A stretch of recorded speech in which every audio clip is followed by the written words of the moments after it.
Welcome back to the Box Brothers podcast. He is Nick Perez. I am Ben Perez. And today, Nick, we are previewing the Canadian Grand Prix, Lance Stroll's home race.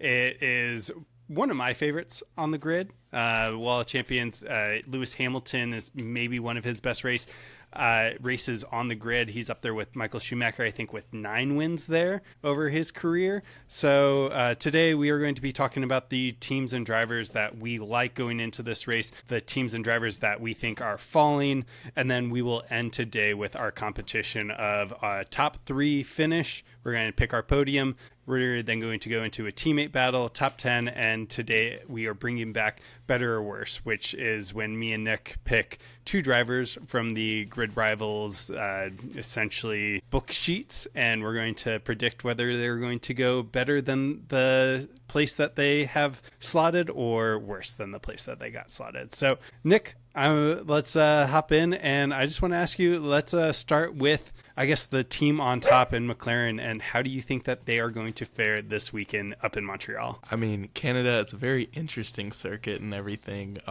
especially with that Wall of Champions, a lot of high speed, fast flowing corners. It's personally one of my favorite.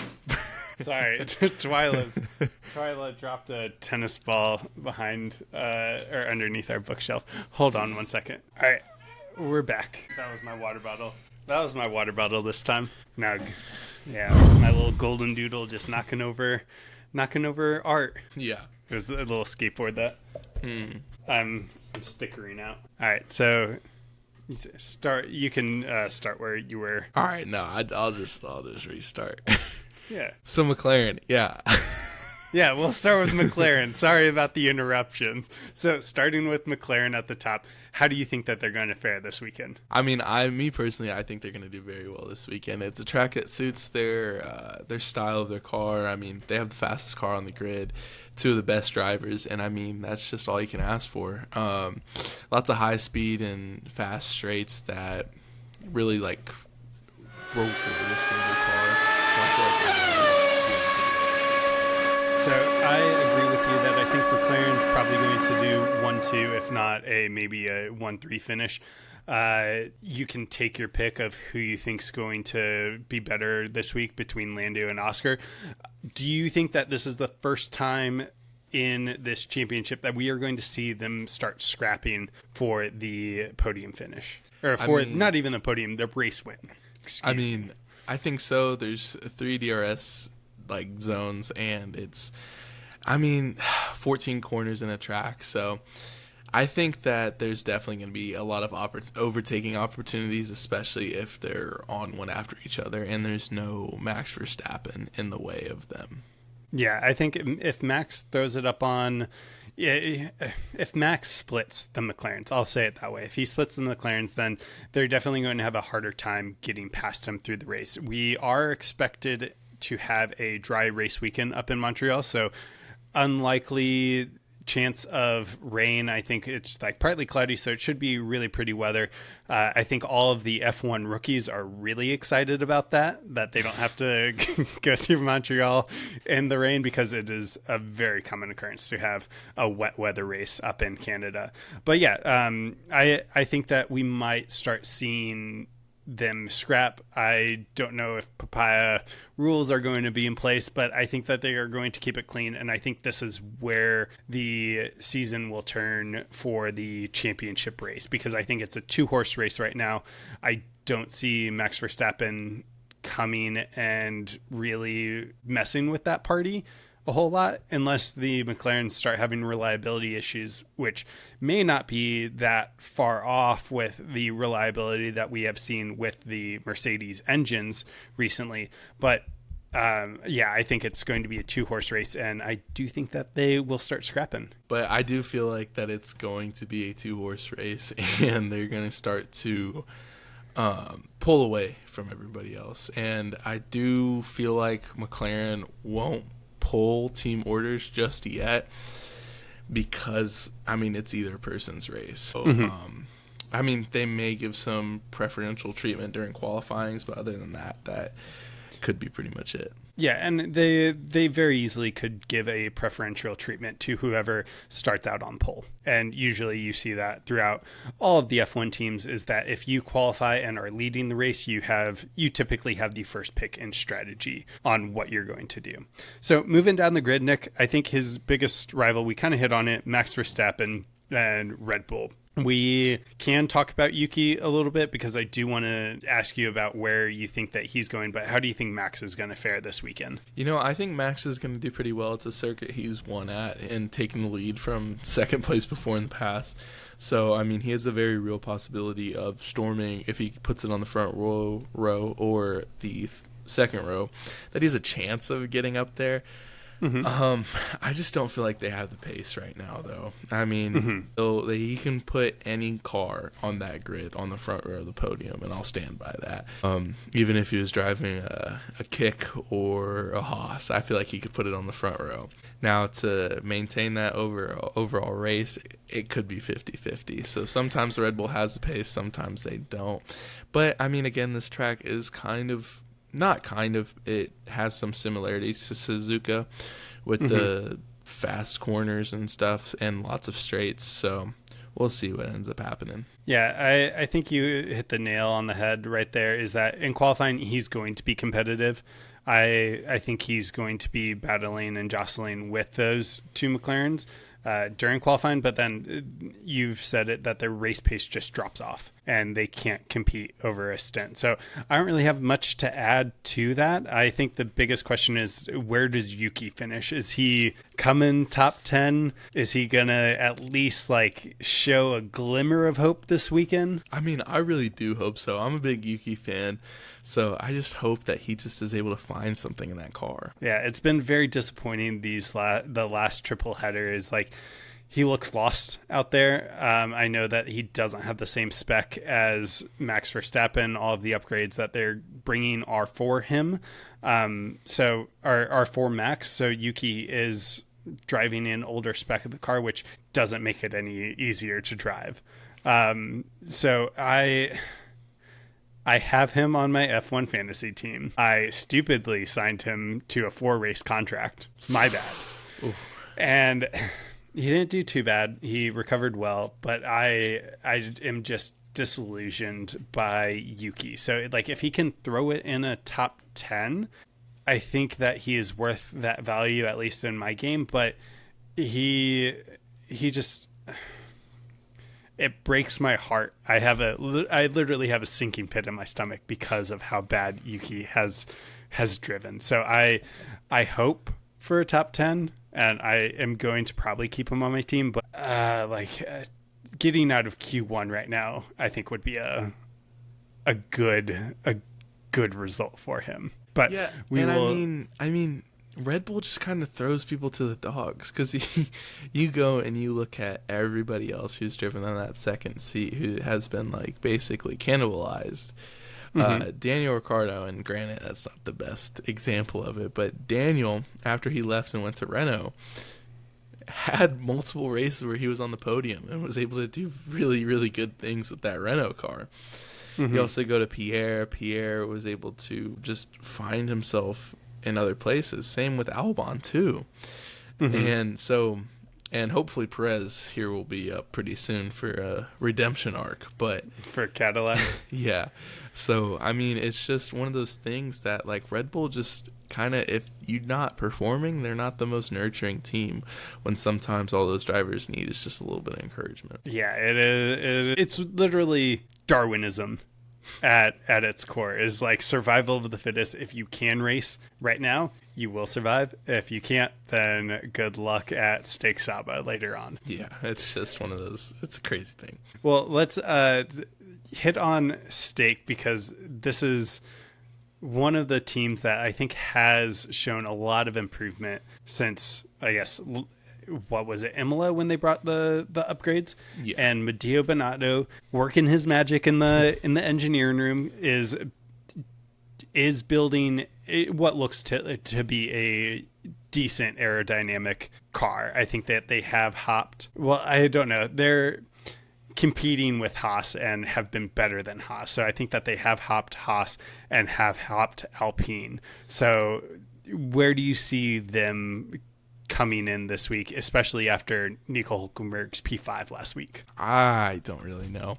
I feel like they're always going to be in the mix, but Hülkenberg's P5 was kind of one of those fluke things that happen, especially overtaking Hamilton at the end of the race. So, I mean, there's definitely opportunities for them to excel this weekend, especially if they qualify well. Mm-hmm. But I think they're going to be towards 10-9 area. Sneaking into the points again. Yes. I think, I agree. I think that they are the sneaky black horse, the dark horse to sneak into the points this week. I think Hülkenberg can easily throw it up, but a little preview. I think that Gabriella Bortoleto is finally going to put it together for a race weekend. Really? Yeah.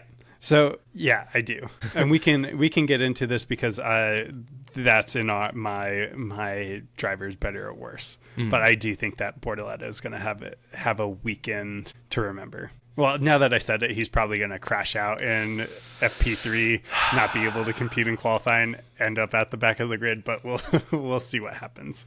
Yeah, that's normally how it tends to go. Yeah. So let's jump back up to the top of the grid and talk about Matteo Binotto's former team in Ferrari. So they did double DNF here last year. Do you think that they will have the same misfortune, or do you think that Hamilton's going to bring his experience from Mercedes and have a good weekend? I mean, there's always so many options that could happen. I mean, especially with Ferrari, you never know if the strategy is going to be right. You never know if Hamilton is going to beat the washed allegations this week. So you never really truly know.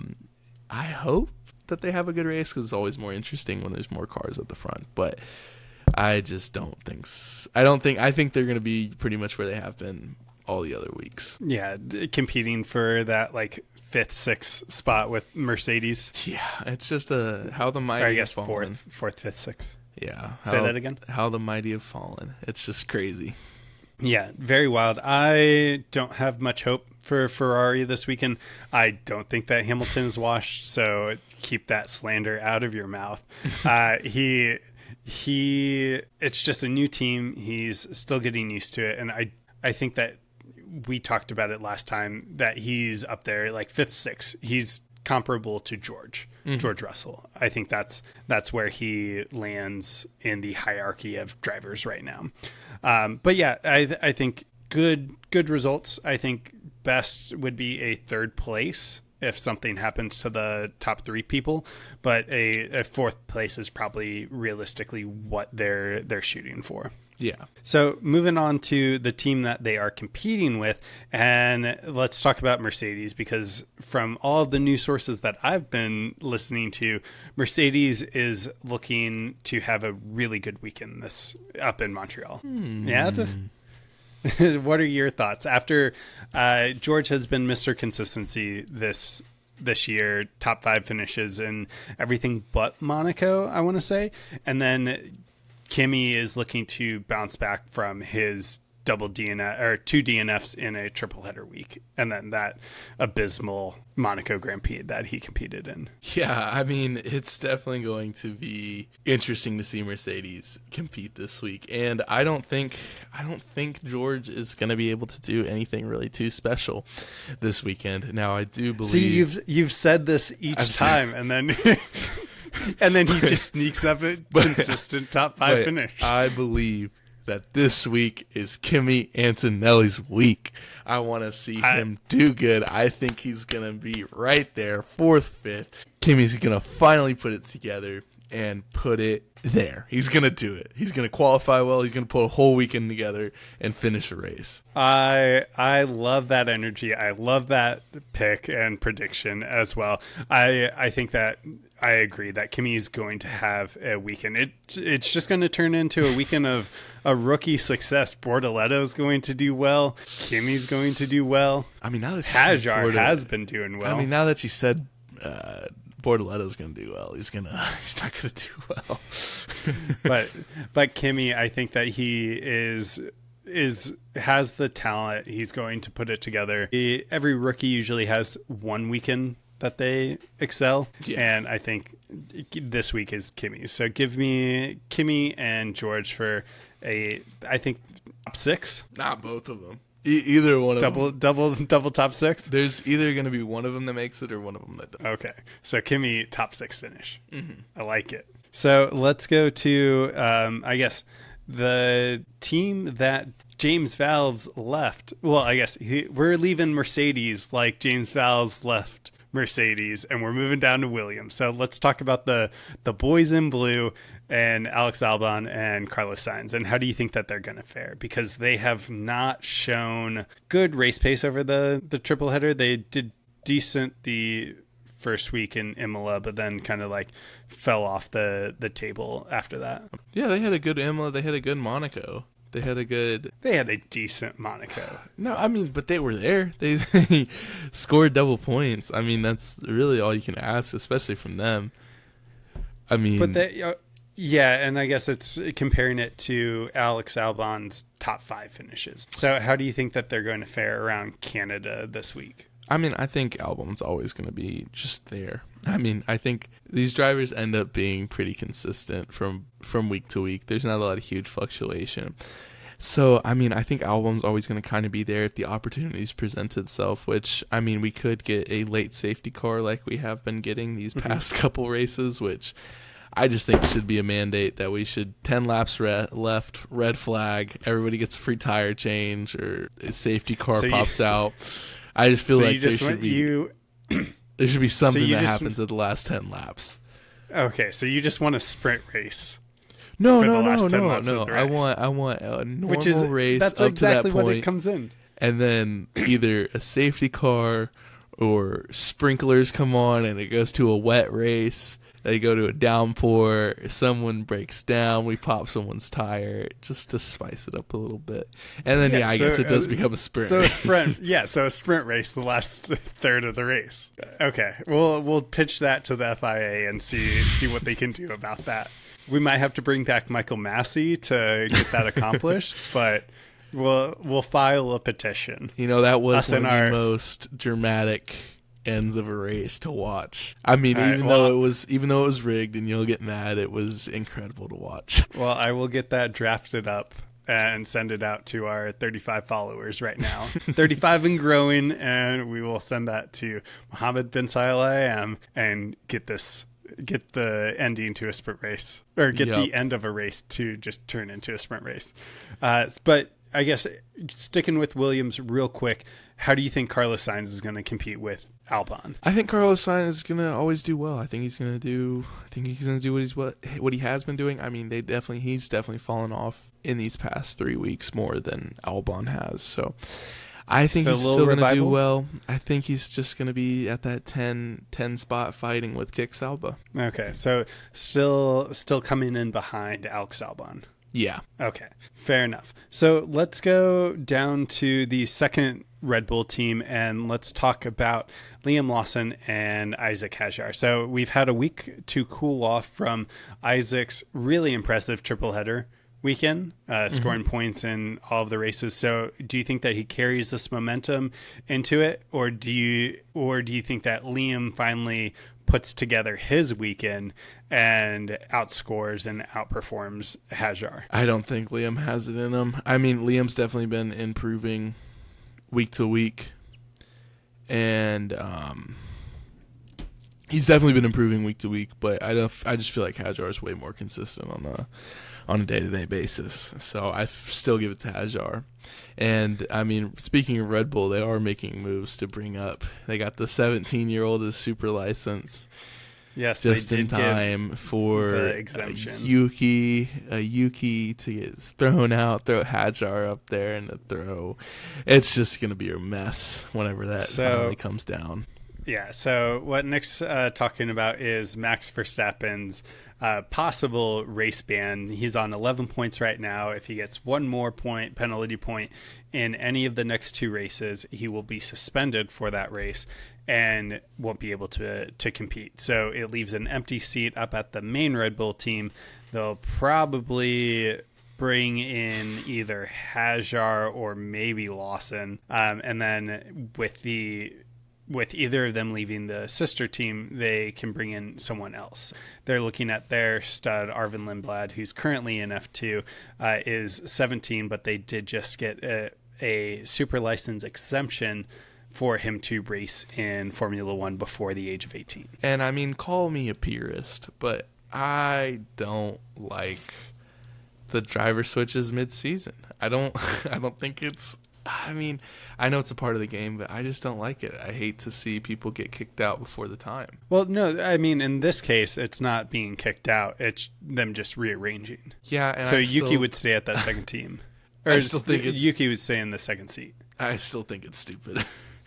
That, I mean, and I know this is not going to happen, or hopefully it doesn't happen for Max's sake, but I just still think that whole thing with Doohan and Calapinto has just left a bitter taste in my mouth. You don't like the cutthroat nature. I mean, I do. I definitely feel like there's opportunities for it, but I just feel like I don't know, it's kind of ruined some people's, I think it kind of ruins the sport sometimes.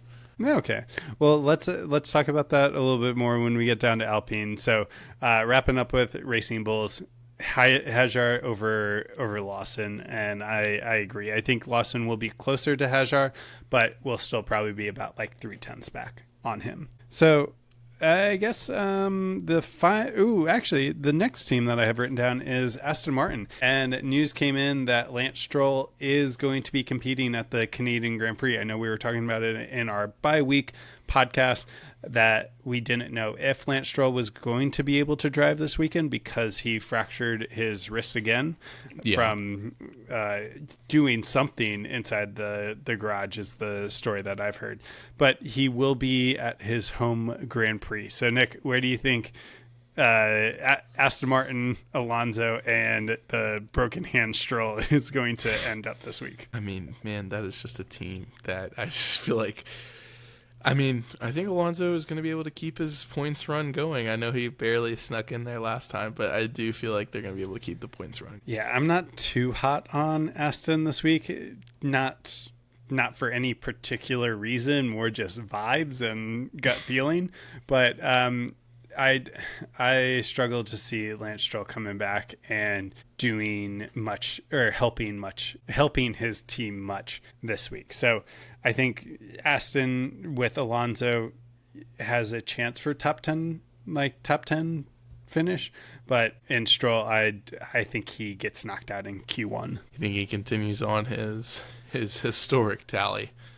Yes, I do. So the final two teams, let's do Haas real quick. Do you have much to say about Haas? Not particularly. I mean, I think they're kind of floundering right now, and there's not much they can do about it. I do think their new livery may help, though. Yeah, that's what I was about to say. I was like, the best part about this weekend is their kind of like slate gray livery. It looks cool. The new kind of looks livery. like the I heard this someone mentioned it, but kind of looks like the McLaren 2008 McLaren. I want to say. Yeah, I mean, no, that's the like silver the one. Silver. No, I don't think it looks like that. It looks like their throwback Haas, which is what it is. Someone said that it just needed a Vodafone little sponsorship on the back end. I don't think it looks that way. I mean, maybe a little bit, but nothing. All right, I'll throw it up in post, and people can decide whether it's a doppelganger or not. Yeah. But yeah, no, Esteban and Behrman, they just haven't been doing well. That car's not great, but I mean, Haas has been yo-yoing all year, so you never know what you're going to get out of them. 100%. And then finally, Nick, you mentioned it a little bit before, so let's dive into Alpine and Jack Doohan, Colapinto, and Pierre Gasly. I know Jack Doohan is out, but Colapinto only has technically a 5-race contract, so he has this one and next week in Silverstone, I believe. No, Austria. He has... Yeah, Austria. The Austrian. Yeah. He has this and the Austrian Grand Prix as his final 2 official contracted races. Yep. So it'll be very interesting to see if he can finally put a weekend together. And I mean, he hasn't been able to do too much with that seat, but I mean, it'll always be interesting. And so why does sacking, I guess, freshmen, for a lack of a better word, rookie drivers, why does sacking rookie drivers hurt the sport, Nick? Because it doesn't allow people time to develop and grow. I mean, you look at all the greats, and I mean, no, it's a bad choice, because a lot of the rookies do really well off the bat. But there's always an adjustment time and an adjustment period to F1, and I mean, when you cut them off too early, it just doesn't help grow the sport, doesn't help bring in your new talent and help support those guys. So here's my counter argument to that, and I think it's a good analogy that I'm going to draw is the NFL quarterback. Mm-hmm. So by year 1, you will be able to tell who is going to be able to do it at the highest level. So whether they're going to be able to... No, I disagree Why not? with that. Because you have cases like Baker Mayfield and Matthew Stafford. Who had talent. Stafford is probably the worst argument for this. No, when he went to Detroit, he was cast away. He had a cannon of an arm. Everyone said he had the talent, and everybody says that Doohan had the talent, and everybody says that Kvyat had talent.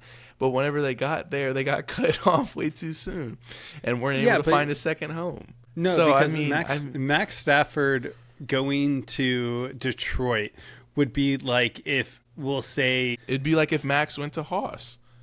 Yeah. So he had all the talent, but he was stuck in a shitty organization that couldn't help him win.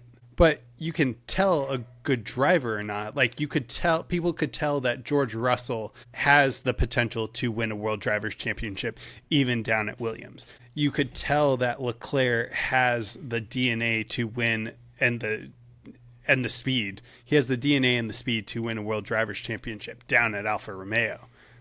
I mean, granted, Piastri hopped right up into the McLaren, but he showed glimpses his first year, specifically in qualifying, that he had what it took to be an F1 championship. I mean, even going back to Max Verstappen down at Toro Rosso, he showed that he could win. Even Lewis Hamilton, like all of the greats that we think about on the grid, probably had more time to develop, but they showed glimpses. And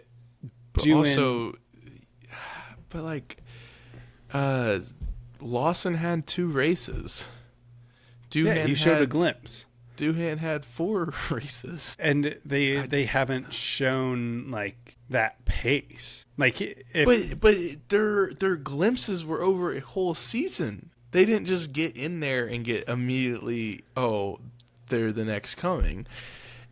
It took time over a whole season. So who is the last F1 champion that hadn't been super hyped from like his karting career? And maybe we talk about that in the next in our next bi-week podcast. I think it's an interesting story, like an interesting topic. Excuse me. I think it's an interesting topic to see who was the last person that people had doubts on that could actually win a driver's championship. Well, I think it's Max. But I guess I would argue that Max wasn't that, because you had Red Bull and Mercedes both vying to get him because of his impressive speed in karting.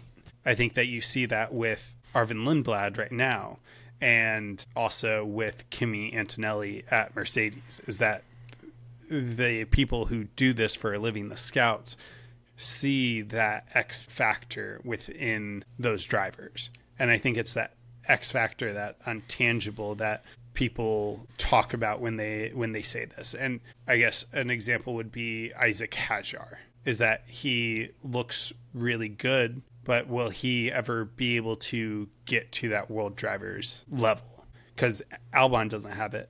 Gasly doesn't have it. And those were two people. Carlos Sainz, I don't think, has it either. I don't know. I really feel like we've lost the plot right now, but yeah, we have. It'll be a good discussion for another day. Okay, well we'll table that. But yeah, Alpine, Gasly may have a good race, but there's really not much to do. Yeah. Okay. Well, Nick, that wraps up that segment where we kind of got derailed. But after the break, let's get into our little competition.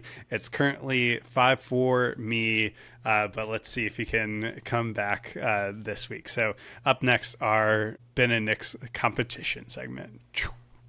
No, sorry. So, Nick, we are back again for our race predictions. This segment, we are going to go through 4 different sections. We're going to talk about our podium finish. So we're going to choose 1, 2, 3. If you get any of the 3 right, you get 1 point. We're going to go into a teammate battle, a top 10 finish, and then our locks of the week. So I think it's your turn. So let's hear your podium prediction. My 2025 Canada race prediction is I have Oscar Piastri taking the top step of the podium. In second place, I have Lando Norris. And then in third place, I have Max Verstappen coming in third. Wow. Original list. I think we've had this podium probably the most out of any of them. Because honestly, like if you're going statistics, these 3 drivers are going to be up there. So Oscar coming in first, Lando second, and Max third. So this week, Nick, I'm going to play a little contrarian and go Lando's getting the win. I really hope I'm wrong. You really hope you're wrong with Lando? Yeah, because I have Oscar in my fantasy league. So, for this competition, let's go Lando in first. I think that we are going to get a Piastri second. I think it's going to be a 1-2, and then a little sneaky third. From Can who? I choose Max again? I mean, I guess you can. There's no rules against it. Let's go. I really like that Max pick, but if he gets 1 point, let's go with Russell. Yeah. And if Max gets a penalty point in P1 and then is disqualified from the race. Oh, that would be something. That would be an impeding call. Ugh. It could happen so easily too. I know. That's the shitty part about him being on 12 is like any little thing he can be out. All right, so I'm locking in Lando, Piastri, and Russell for my top 10. So Nick, let's move on to teammate battle. And which team are you taking this week? I am taking the great people of Haas. All right, so Haas.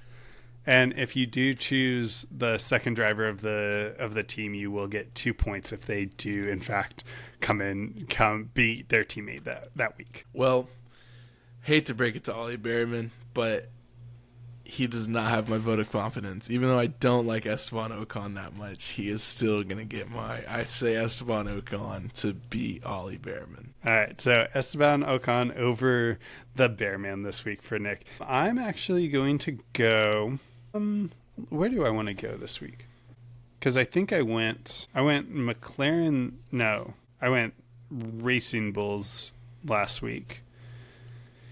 And I can't go back to Ferrari. Has it been too long? No, it's been actually a while. So I'm going to go with Ferrari, Nick, if you'll allow it. Yeah, I'll allow it. And give me Hamilton over Leclerc. Hamilton over Leclerc? Have you lost your mind? No, I'm going to go with experience at this racetrack. I know the Ferrari is third, fourth on the grid.